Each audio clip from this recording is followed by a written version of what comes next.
So I went shopping today again and we got some more stuff. So I'll slowly take you through.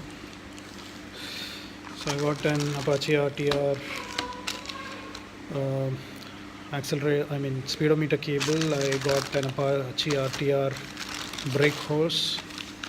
These are Apache RTR front brake pads. These are the 4 coil seals. These are the screws for bolting the brake rotor. This is a spacer for the Apache RTR. This is a caliper rebuild kit. It has everything including the pistons. This is a speedometer worm kit. This is the left side or the clutch lever, chrome. So I got something interesting which would look really nice on a Shogun.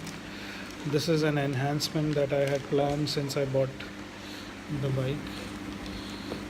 So just give me a second. There you go. So I'm going to use the TVS Phoenix shocks.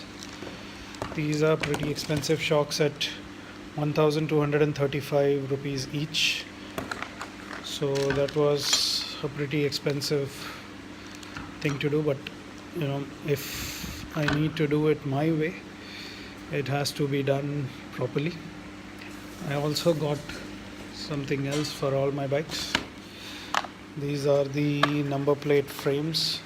So the RD already has these. I got them for the RX, Shogun and the 5-speed.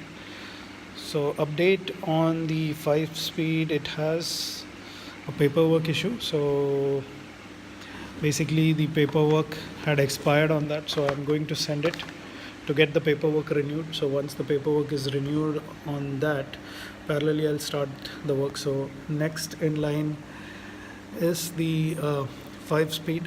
There is another surprise that I have in my stable. So this is one of the first bikes that I restored. So I'll do an unveil of that. So hope you enjoy today's short video, and I'm hoping to do the dismantling tomorrow or Monday. And once the dismantling is over, things will go for paint, and then I'm hoping to start the assembly next week. Thank you for watching and have a great day ahead. Bye bye.